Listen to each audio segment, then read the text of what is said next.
안녕하세요. 지난 시간에 이어가지고 이번 주도 주택법 진도를 나가겠는데, 주택법의 주택의 건설, 저번 시간에는 총칙을 하고, 또 총칙 끝나고 나서 주택법에 대한 부분 중에 주택 건설 부분을 앞부분을 했고요. 지금 그 뒷부분, 그 이어서 하는 부분인데, 주택의 건설입니다. 조합원 모집 광고 등에 관한 준수 사항을 하다가 끝났는데, 전반이 이건 제 법 11조의 5 본조 신설은 2020년 1월 23일 날 했습니다. 그 1번 했고요. 2번을 보면은 모집 주체가 조합원, 여기요, 조합원 가입을 권유하거나 모집 광고를 하는 경우에는 다음 행위를 하여서는 아니 된다고 했는데, 다음 행위가 어떤 건지, 해서는 안 되는 행위는 어떤 게 있는지 보면은요, 몇 가지가 있냐면은 6가지가 있어요. 기역, 니은, 디귿, 리을, 미음, 비읍 해가지고 6가지가 있습니다.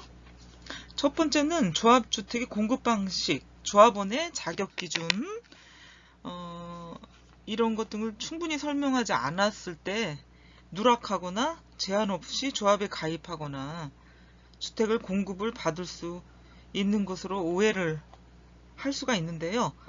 오해를 하게 하는 행위를 하면 안 된다는 거죠. 첫 번째, 주택을 조합받을 수가 있다고 공급 방식이나 조합원의 자격 기준 등을 충분히 설명하지 않았을 때 생기는 오해를 이제 얘기하는 게 기역이고요. 니은은 협약이나 법 제15조 1항에 따른 사업계획 승인을 통해서 확정될 수 있는 사항을 사전에 확정되지 않은 거죠. 그러니까 확정될 수 있는 사항이라는 거는 아직 확정되지 않은 걸 사전에 확정된 것처럼 오해하게 하는 행위. 약간의, 그러니까 말장난인데요. 잘못하면 사기가 되겠죠. 고의냐, 고의가 아니냐에 따라 사기가 되느냐, 안 되느냐, 이렇게 될 수가 있는데, 그래서 사업계획 승인에 대한 설명을 할 때 정확한 그 교육을 받거나 지식을 가진 사람들이 이런 그 조합원 모집 광고를 할 때도 필요한 거죠. 그래서 전문가 아닌 전문가들이 많이 조합원 모집을 하는데, 이런 모든 일들이 사실은 되게 큰 일들인데 지식이 없거나 뭐 한두 시간 교육을 받은 사람들에게 조합원 모집을 시키는 행위를 하고 있죠. 실제로 법을 알고 이 내용을 알고 설명할 수 있는 사람들이 조합원 모집을 해야 되는데, 그렇지 못한 경우가 99%다. 아직까지도. 세 번째, 디귿. 사업 추진 과정에서 조합원이 부담해야 될 비용이 추가로 발생할 수 있다는 것을 알려줘야 되는데, 이런 거를 알려주지 않을 경우 주택 공급 가격이 확정된 것으로 오해하기 쉽다는 거죠. 그래서 오해하지 않도록 지금 예상 금액이다 라는 거, 그 다음에 확정됐을 때 다시 정확한 공급 가액을 주겠다 하는 거를 설명하거나 내용에 어떤 서면이 있어야 되겠다. 리을, 주택 건설 대지의 사용권 및 소유권을 확보한 비율을 사실과 다르게 불명확하게 제공하는 행위. 이것도 사기죠. 주택 건설 대지 사용권, 소유권을 얼마나 확보했는지, 이거를 그러니까 조합주택을 하려면은 대지나 소유권자에게 얼마나 확인을 받았는지, 아니면 매입을 했는지, 이런 것들을 정확하게 얘기를 해줘야 조합원이 될 수가 있는데, 이거를 또 잘못 얘기해줘서 조합원이 된다면은 피해를 볼 수가 있겠죠. 조합원이 되려는 사람들이 피해를 입히지 않기 위해서 조합원 가입을 권유하거나 광고를 할 경우에는 이런 행위를 해서는 안 된다 하는 거죠. 미음, 조합 내용 있잖아요. 조합 사업을 추진함에 있어서 이런 사실과 다르게 설명하거나 그 내용의 어떤 중요한 사실을 은폐 또는 제공하는 행위. 이것도 사실과 다르면 사기가 되겠죠. 사기 행각. 비읍. 그 밖에 조합원 보호를 위해서 대통령령으로 정하는 행위들이 있겠죠. 그래서 두 번째, 모집 주체가 조합원 가입을 권유하거나 모집 광고를 하는 경우에는 이런 행위들을 6가지 행위들을 해서는 안 됩니다. 여러분 아셨겠죠? 세 번째는 모집 주체가 조합원 모집 광고를 하는 방법 및 절차. 그 밖에 필요한 사항은 대통령으로 정하는데 대통령으로 정하는 게 이제 모집 광고 등에 관한 준수 사항인데 조합의 명칭 및 사무소 소재지. 여러분들이 받아 적으셔야 되겠어요. 조합의 명칭 및 사무소 소재지. 조합원 모집 신고 수리일. 또 시공자가 선정되지 않았음에도 선정된 것으로 오해하게 하는 행위는 하지 말아야 되고요. 세 번째는 모집 주체는 저 3에 가로 3이죠. 가로 3. 가로 3에 이 비읍. 이 동그라미 이 비읍이라는 거는 그 밖에 조합원 보호를 위해서 대통령으로 정하는 행위인데 이런 외의 부분에 따른 모집 주체를 말하고요. 조합원 모집 광고를 할 때 그 내용을 표기할 때요. 쉽게 인식할 수 있도록 해야 되는데 9포인트 이상의 크기의 글자일 것, 제목이 아닌 다른 내용보다 20% 이상 클 것. 네 번째는 모집 주체는 해당 주택조합의 인터넷 홈페이지가 있는 경우에는 조합원 모집 광고를 시작한 날부터 7일 이내에 광고한 매체 및 기간을 표시해서 인터넷 홈페이지에 해당 광고를 게재해야 됩니다. 이게 조합원 모집 광고 등에 관한 준수사항이 되겠죠. 첫 번째, 두 번째, 세 번째, 네 번째. 그리고 3-4 조합 가입 철회 및 가입비 등의 반환이 있어요. 법 제11조의 6인데 모집 주체는 주택조합에 가입을 신청한 자가 주택조합 가입을 신청하는 때 납부해야 되는 일체의 금전을 가입비라고 하는데 대통령으로 정하는 기간에서 예치기간이 따로 있어야 되겠죠. 예치하도록 하여야 한다. 2020년 1월 23일에 개정이 됐죠. 두 번째는 주택조합에 가입을 신청한 자는 가입비 등을 예치한 날부터 30일 이내 중요하죠. 30일 이내 주택조합 가입에 관한 청약을 처리할 수 있습니다. 한 달 이내. 그러니까 뭐 어떤 달은 31일, 어떤 달은 30일이지만 분명한 건 30일 이내에 주택조합 가입에 관한 청약을 처리할 수가 있다는 거. 가입을 예치한 날부터 중요하죠. 3번 청약 철회를 서면으로 하는 경우에는 청약 철회 의사를 표시한 서면을 발송한 날이 효력이 발생할 수가 있어요. 서면을 발송한 날에 그 효력이 발생할 수 있다. 네 번째는 모집 주체는 주택조합에 가입을 신청한 자가 청약 철회를 한 경우 청약 철회 의사가 도달한 날부터 7일 이내에 예치 기간의 장에게 가입비 등의 반환을 요청할 수가 있습니다. 요청하여야 한다. 7일 이내에. 어떤 경우죠? 청약 철회 의사가 도달한 날부터 7일 이내에 예치 기간의 장에게 가입비 등의 반환을 요청할 수가 있습니다. 다섯 번째는 그 가입비 예치금을 예치 기간한 장은 조금 전에 했던 네 번째 7일 이내 반환. 청약 철회 서류가 발송하고 도착한 날부터 7일 이내에 이죠. 4번이라는 게 7일 이내에 따른 가입비 등의 반환 요청을 받은 경우 요청일부터 10일 이내에 10일 10일 이내에 그 가입비 등을 예치한 자에게 반환하여야 된다. 그럼 4번은 그 청약 철회를 한 경우 청약 철회 의사가 도달한 날부터 7일 이내에 예치 기간의 장애에게 가입비 반환을 요청을 하고요. 그러면 그 요청을 받은 기간장은 예치 기간장은 10일 이내 그 가입비 등을 반환을 해줘야 된다는 거죠. 가입 예치한 사람에게. 그래서 4번과 5번을 연결해서 잘 기억을 해보도록 하고요.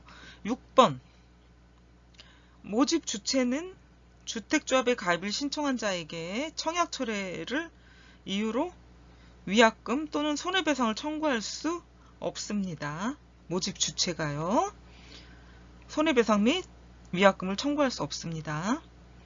7번은 위 2의 기간에 따른 2번은 30일 이내라는 거죠. 주택조합에 가입을 신청한 자가 가입비 등을 예치한 날부터 30일 이내에 청약을 처리할 수 있다고 했는데 2번이요. 이 기간에는 위 1에 가로 1이죠. 8 및 9를 적용하지 않는다. 1에 8 및 9를 적용하지 않는다면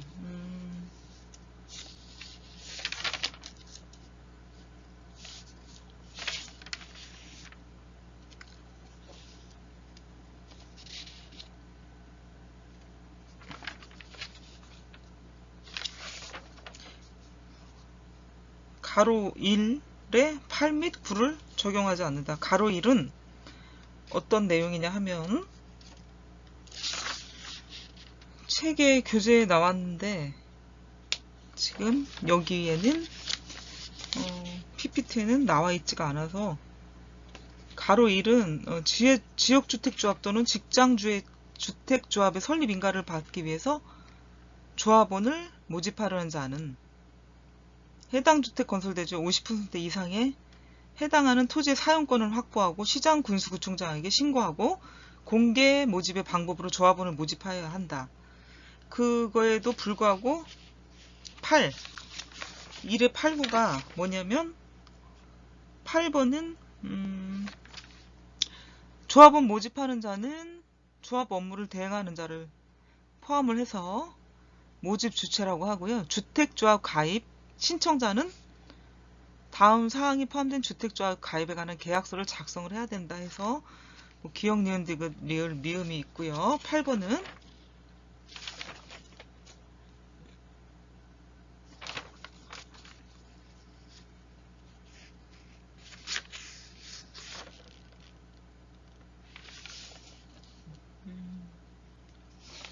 (9번은) 9번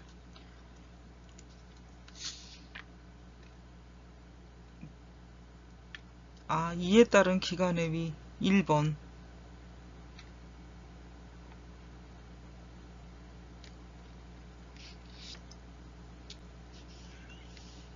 8, 9번을 적용하지 않는다라고 했는데 8번, 9번이 되겠고요. 내가 얘기한 그 8번과 9번은 주택조합 발기인의 자격기준 등 이런 것들을 적용하지 않는다. 그 다음에 8번은 위 1에 따라서 1이라는 게 모집 주체는 주택조합 가입을 신청한 자가 가입비 등을 예치기간에 예치하도록 해야 된다. 이건데요. 예치된 가입비 등의 관리, 지급 및 반환과 위 2에 따른 청약 철회의 절차 및 방법 등에 관한 사항은 대통령령으로 정한다. 라고 했던 얘기죠. 그래서 대통령령으로 정하는 내용들이 뭐냐면 은행법 제2조 1항에 따른 은행, 우체국 예금 보험에 관한 법률에 따른 최신 관서, 보험업법 제2조 6호에 따른 보험회사, 자본시장과 금융투자업에 관한 법률 제8조 7항에 따른 신탁업자, 보험업자 제2조 제6호에 따른 보험회사. 그래서 예치할 수 있는 게 은행, 우체국 예금을 하는 최신 간서가 됐고, 보험회사, 또 신탁업자, 자본시장과 금융투자에 관한 법률에 따른 신탁업자가 되겠어요. 모집 주체는 어느 하나에 해당하는 기간과 가입비 등의 예치에 관한 계약을 체결한다. 지금 4개의 그 해당 기간들을 얘기하는 거고요. 그 주택조합에 가입을 신청한 자는 주택조합 가입계약을 체결해서 예치에 관한 계약을 체결한 기관, 예치기간이라고 하고요. 국토교통부령으로 정하는 가입비 등 예치 신청서를 제출해야 되고요. 4번째는 예치기간은 세 번째 예치 신청서를 제출받은 경우 가입비 등을 예치기간의 명의로 예치를 해야 되고 다시 다른 금융자산과 분리해서 관리를 해야 됩니다. 5번째는 예치기간의 장은 4번째 지금 얘기했던 것처럼 예치를 해야 되고 예치기간의 금융자산과 분리해서 관리를 해야 된다는 건데 모집 주체와 주택조합 가입 신청자에게 국토교통부령으로 정하는 증서를 내주어야 합니다. 가입을 했다 하면요. 분리 관리를 해야 되니까 예치했다는 증서죠. 증서.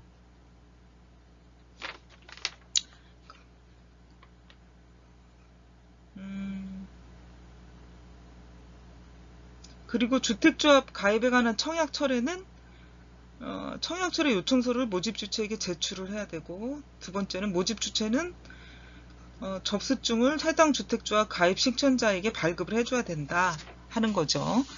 4번째 이런 내용들이 있다 하는 걸 알아두시면 되겠고 4번째 실적보고 및 관련 자료의 공개에 보도록 하겠습니다.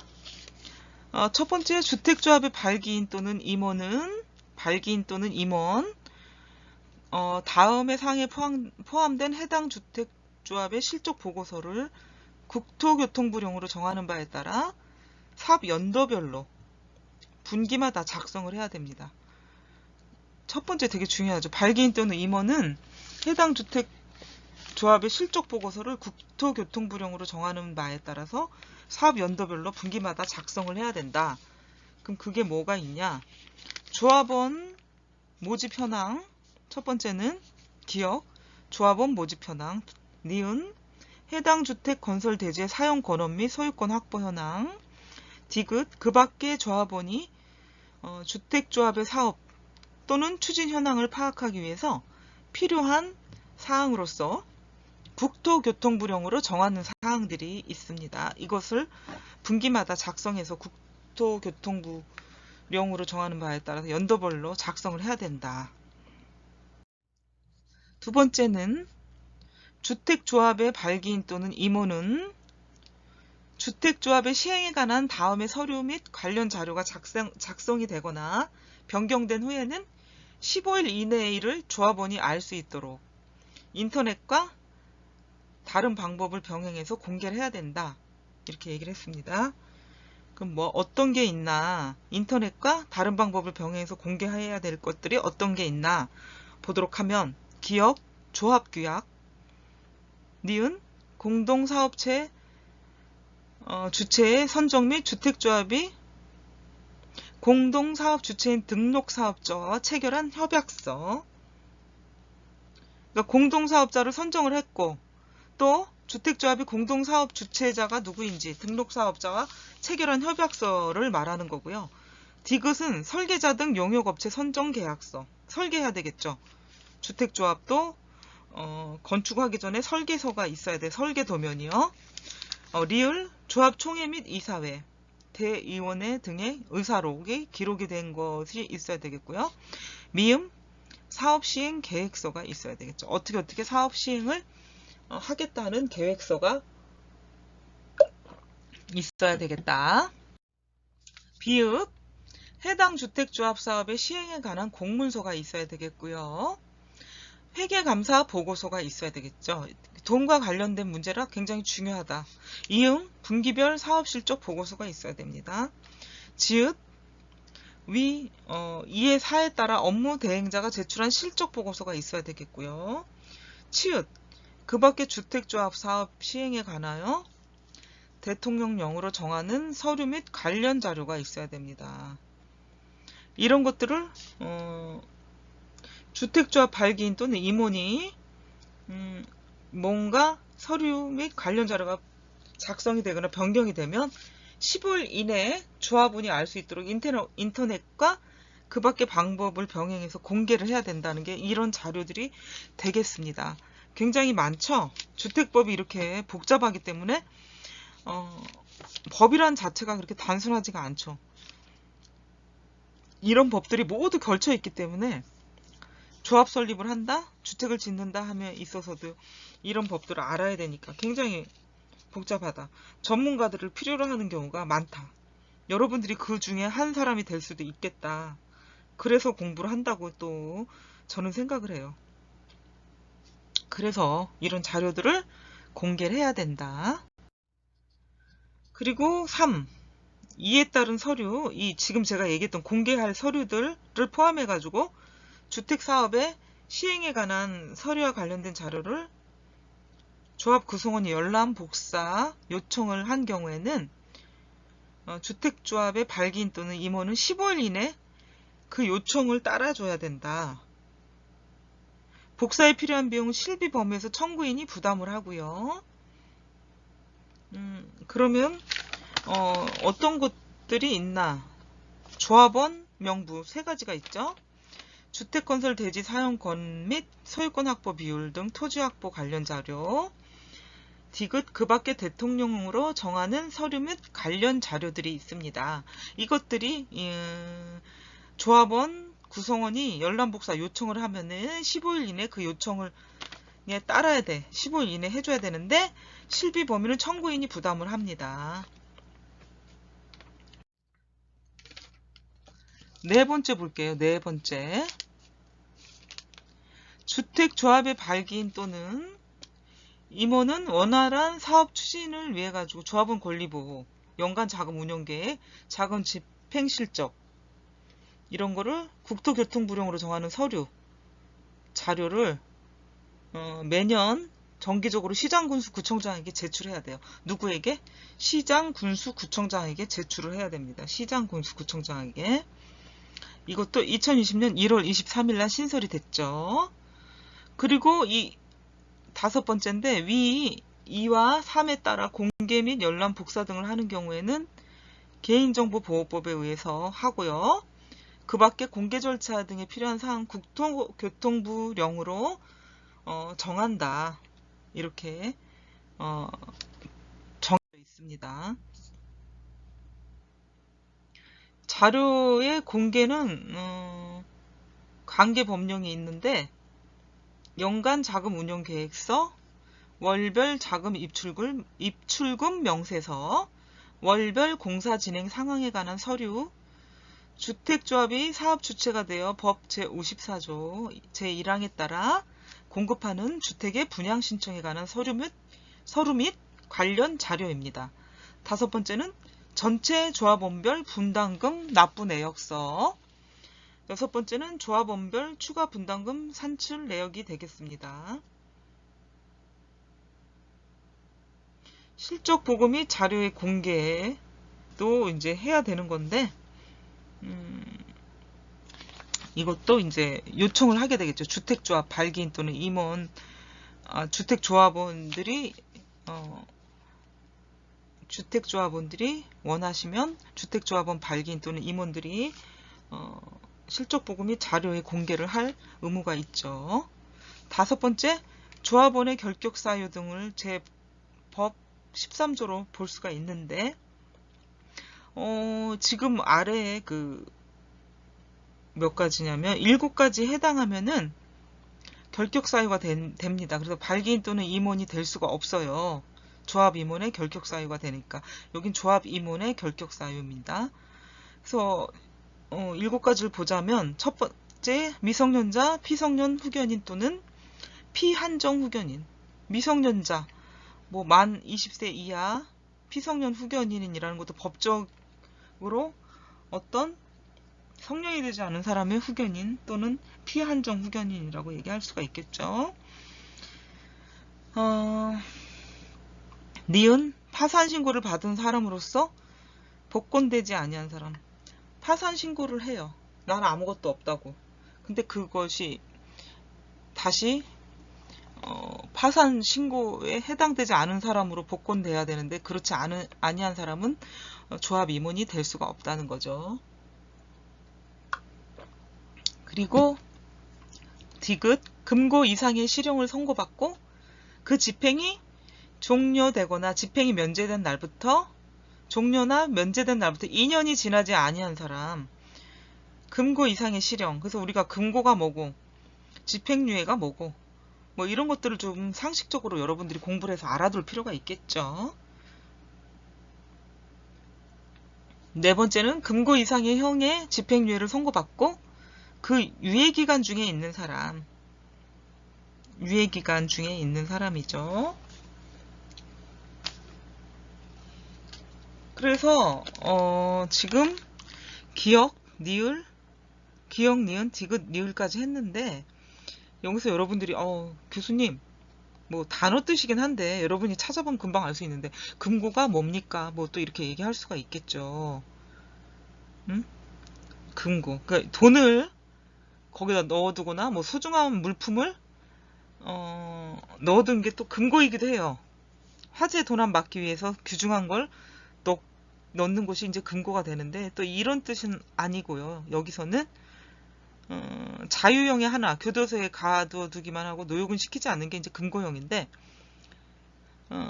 공공 목적을 이게 어떤 투입이 된다 이런 게 이제 노역인데 이거는 이제 교도소에 가두기만 하고 그런 공공 목적의 노역은 시키지 않는다는 거죠. 자유형의 하나가 되는데 이제 이거는 교도소에 가두기만 한다. 금고. 그러면 집행유예는 뭡니까? 집행유예는 이제 초범들 아니면 전과 기록이 없는 사람들이 어떤 형을 받게 되잖아요. 그래서 범죄자에게 단기의 자유형을 선고할 때 정상을 참작을 해가지고 일정 기간에 형을 선고하지만 집행하지 않고요. 집행을 미루어 주는 것이 집행유예가 되겠습니다. 그래서 그 집행유예 기간이 지나면은 효력을 상실해서 형 집행을 하지 않아요. 그래서 그걸 집행유예기간이다, 유예기간이다 라고 얘기를 해요.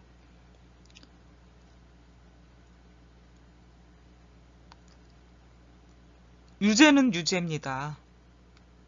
근데 형을 집행하지 않는다 해서 집행유예다. 유죄이지만 형을 집행받지 않고 유예를 둔다. 몇 년간 뭐 이렇게 하는 게 집행유예 뜻이라고 볼 수가 있겠죠. 다음 미음. 금고 이상의 집행유예를 선고받고 그 선고 유예기간 중에 있는 사람 이거 지금 사람이라고 해야 되는데 살람이라고 했죠. 그래서 사람이다 라고 알아두시면 되겠고요. 법원의 판결 또는 법률에 따라 자격이 상실 또는 정지된 사람, 해당 주택조합의 공동사업주체인 등록사업자 또는 업무대행사의 임직원이 되겠죠. 해당 주택조합의 공동사업주체인 등록사업자 또는 업무대행사의 임직원. 이래서 시옷 7가지를 여러분들과 봤고요. 2번 주택조합의 발기인이나 임원이 다음 어느 하나에 해당하는 경우에는 주택조합의 발기인 또는 임원, 해당 발기인은 그 지위를 상실하고 해당 임원은 당연히 퇴직을 합니다. 그럼 어떤 것들이 있나 보면 2가지가 있어요. 주택조합의 발기인 위 가로 3의 6에 따른 자격기준을 갖추지 아니하게 되거나 주택조합의 임원이 위 1의 7에 따른 조합원 자격을 갖추지 아니하게 되는 경우인데요. 아까 가로 3에 6을 배웠고요. 가로 1에 7을 배웠습니다. 그러니까 요거는 여러분들이 다시 한번 보면 되겠고요. 니은 주택조합의 발기인 또는 임원이 위 1이라는 거는 우리가 7가지 배웠잖아요. 어느 하나에 해당하는 거, 임원이 될 수 없는 거, 1의 결격사유에 해당하게 되는 경우입니다. 그래서 이런 것들을 조합원 임원의 결격사유 7가지를 말하게 되는 거죠. 시효까지 배웠던 내용이죠. 기억부터 시효까지 배웠던 내용이 해당이 되는 거죠. 3. 위 2에 따라 지위가 상실된 발기인 또는 퇴직된 임원이 지위 상실이나 퇴직 전에 관여하는 행위는 그 효력을 상실하지 아니한다. 퇴직하지 않았으니까 아직. 4번째, 주택조합의 임원은 다른 주택조합의 임원, 직원, 발기인을 겸할 수가 없습니다. 겸할 수가 없다. 가로 6번째, 주택조합에 대한 감독 등을 보겠습니다. 주택조합 등에 대한 감독. 국토교통부 장관 또는 시장군수구청장은 주택 공급에 관한 질서를 유지하기 위해서 필요하다고 인정되는 경우에는 국가가 관리를 하고요. 행정 전산망을 이용해서 주택조합 구성원의 자격 등에 관해서 필요한 사항을 확인해 볼 수가 있어요. 법에서 지금 주택법이라든가 뭐 공법 이런 것에서는요, 국토교통부 장관, 시장군수구청장, 뭐 도지사, 뭐 이런 것들이 많이 나온다고 제가 분명히 얘기를 했고, 그런 것들의 법에 관해서 확인하거나 정할 수 있는 장들을 얘기하는 거죠, 지금. 근데 그런 분들이 중요하다, 지금 주택법에 있어서도요. 그래서 여러분들이 국토교통부 장관, 시장군수구청장, 뭐 또는 도지사 뭐 이렇게 나오는 부분이 많은데, 그걸 잘 기억을 해두면 이 법에 주택법, 다른 그 외 법들과도 연관이 많이 됩니다. 잘 기억해두면 좋겠죠? 또 나오죠, 지금. 2번째, 시장군수구청장은 주택조합 또는 주택조합의 구성원이 다음에 어느 하나에 해당하는 경우, 하나라도 해당이 되면 주택조합의 설립인가를 취소할 수가 있습니다. 거짓이나 그 밖에 부정한 방법으로 설립인가를 받은 경우, 부정한 방법. 제 94조에 따른 명령이나 처분을 위반한 경우, 이건 다 위법이기 때문이지, 그렇죠.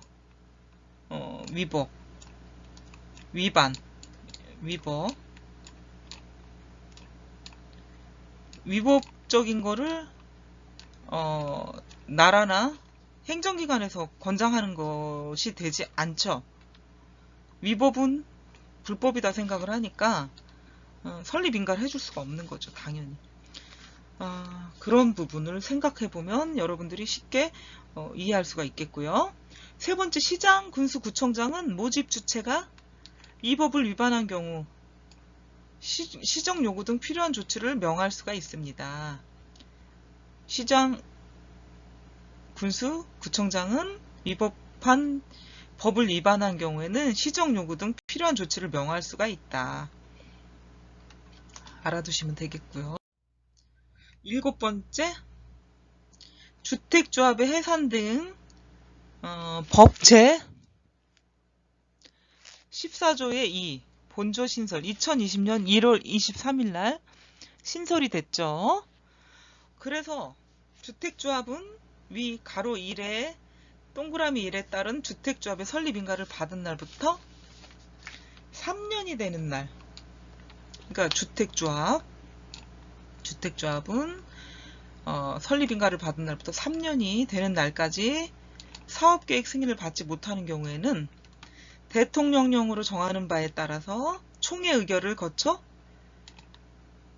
해산 여부를 결정을 해줘야 돼요. 3년이 되는 날까지요. 설립인가를 받은 날부터 3년이 되는 날, 중요하죠. 주택조합의 설립인가를 받은 날부터 3년이 되는 날까지 사업계획 승인을 받지 못하는 경우는 총회를 거쳐서 해산 여부를 결정을 해야 된다. 두 번째, 주택조합의 발기인은 위 3의 1에 따른 조합원 모집 신고가 수리된 날부터 2년이 되는 날까지 주택조합 설립인가를 받지 못하는 경우 대통령령으로 정하는 바에 따라서 주택조합 가입 신청자 전원으로 구성되는 총회 의결을 거쳐서 주택조합 사업의 종결 여부를 결정하도록 하여야 한다. 주택사업의 종결 여부를 결정하도록 한다. 세 번째, 위의 1 또는 1이죠. 1 또는 2에 따라서 총회를 소집하려는 주택조합의 임원 또는 발기인은 총회가 개최되기 7일 전까지 회의 목적, 안건, 일시 및 장소를 정해서 조합원 또는 주택조합 가입 신청자에게 통지를 해야 됩니다. 통지를 해야 된다. 통지를 해야지 총회에 참석을 할 수가 있겠죠. 그 총회 의결을 결정할 수가 있으려면 총회를 거쳐야 되는데 사람이 모집되는 게 총회라고 볼 수가 있겠습니다. 그래서 통지를 해야 된다. 어떤 거? 회의 목적, 안건, 일시, 장소를 조합원 또는 주택조합 가입 신청자에게 통지를 해야 됩니다. 4번하고 5번이 남았는데요. 4번은 1에 따라 해산을 결의하거나 2에 따라 사업의 종결을 결의하는 경우 대통령령으로 정하는 바에 따라 청산인을 선임해야 됩니다. 청산인 뭐예요? 그 사업을 정리하는 게 청산인데 사업을 정리하는 절차를 도와주시는 분들이 청산인이라고 얘기할 수가 있겠죠. 청산인. 5번 주택조합의 발기인은 동그라미 2에 따른 총회의 결과 사업을 종결할 것인지 계속 유지할 것인지 이런 거 종결을 결의한 경우는 청산계획을 포함을 해서 관할, 시장, 군수, 구청장에게 국토교통부령으로 정하는 바에 따라 통지를 해야 됩니다. 통지를 해야 된다. 그래서 지금 주택조합의 해산 등에 관한 것들은 이런 내용들, 5가지 내용들로 이루어지는데 어떤 경우에 해산을 하는지 1, 2, 3번이 있고요. 4번, 5번은 해산을 할 경우 어떻게 절차를 밟고 통지를 해야 되는지 그 내용이 나오고 있으니까 여러분들이 심도 있게 좀 공부를 해보시기 바랍니다. 다음 8번째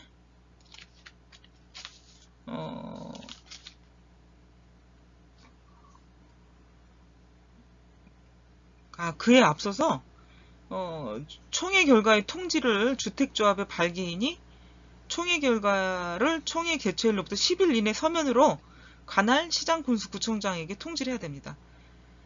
그러니까 총회 결과를 10일 이내 통지를 해야 된다. 5번 아까 마지막으로 주택조합의 해산을 배웠잖아요. 그 5번에서 주택총회 결과를 10일 이내 서면으로 관할, 시장, 군수, 구청장에게 통지를 해야 됩니다. 10일이 중요합니다. 관할, 시장, 군수, 구청장에게 통지. 8번째 회계감사를 보도록 하겠습니다. 회계감사는 본조신설 2020년 1월 23일 날 신설이 됐는데 그 이전에도 물론 회계감사라는 법으로 규정해 놓은 게 있었어요. 근데 이제 더 신설이 됐다는 거죠. 그래서 1번, 2번이 있는데 이 주택조합은 대통령령으로 정하는 바에 따라서 회계감사를 받아야 하며 그 감사 결과 관할 시장군수구청장에게 보고를 해야 됩니다. 대통령이 정하고요. 회계감사를 받으면서 그 감사 결과를 시장군수구청장에게 보고를 한다. 두 번째는 주택조합의 임원, 발기인은 계약금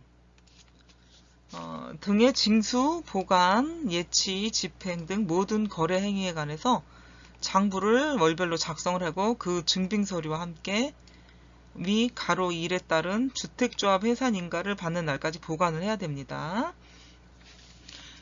그러면은 해당 주택 어떤 게 있나? 발기인은 계약금을 이렇게 해야 되는데 해당 주택 조합 사업에 관한 모든 수입에 따른 금전을 말합니다. 그래서 이거를 해산 인가를 받는 날까지 보관을 해야 된다. 보관.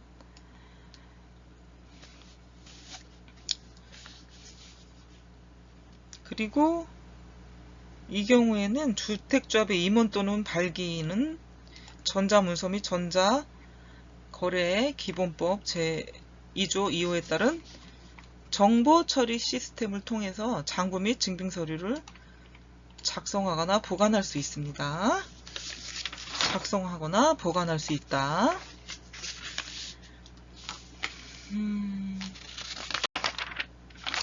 다음 9번째, 주택조합사업의 시공보증이 있습니다. 주택조합사업의 시공보증. 주택조합이 공동사업주체인 시공자를 선정한 경우 시공자, 그 시공자는 공사의 시공보증 이행하지 못하거나 의무 이행을 하지 아니할 경우 보증기관에서 시공자를 대신해서 계약 의무를 부담하거나 총 공사 대금의 50% 이하의 대통령령으로 정하는 비율 이상이 시공보증이 되는데 이거를 시공보증서를 조합에 제출을 해야 됩니다. 시공보증서를 조합에 제출해야 된다. 그래야 이 조합원들은 안전하게 돈을 지불하고 완공될 때까지 기다릴 수가 있는 거죠.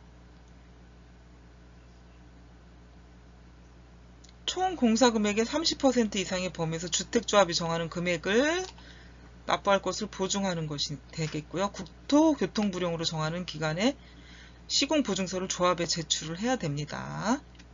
시공보증서도 아주 중요한 부분이고요. 두 번째, 사업계획 승인권자는 법 제16조 제2항에 따른 착공신고를 받은 경우에는 요 1번이죠. 동그라미 1번에 따른 시공보증서 제출 여부를 확인해야 됩니다. 시공보증은 건설산업기본법에 따른 공제조합이 발행한 보증서가 되겠고요. 두 번째는 주택도시기금법에 따른 주택도시보증공사가 발행한 보증서. 세 번째는 은행법 제2조 1항에 따른 은행, 한국산업은행에 따른 한국산업은행, 한국수출입은행에 따른 한국수출입은행 또는 중소기업은행법에 따른 중소기업은행이 발행한 지급보증서가 되겠고요. 네 번째는 보험업법에 따른 보험회사가 발행한 보증보험증권이 되겠습니다. 보증보험증권. 이것들이 시공보증서가 될 수가 있겠지요. 그래서 오늘은 주택조합의 시공보증 그리고 어디서 시공보증을 해주는지 그것까지 수업을 했고요. 다음 시간에는 사업계획 승인부터 이제 수업을 진행하도록 하겠습니다. 여러분 법이 좀 이렇게 재미있을 수도 있고 재미없을 수도 있는데 너무 지루하게 하는 것보다 알맞은 시간에 끝내고 재밌게 하는 게 좋을 것 같다는 생각입니다. 다음 시간에는 사업계획의 승인 여러분들과 수업해 보도록 하고요. 오늘은 여기까지 하겠습니다. 여러분 수고하셨습니다.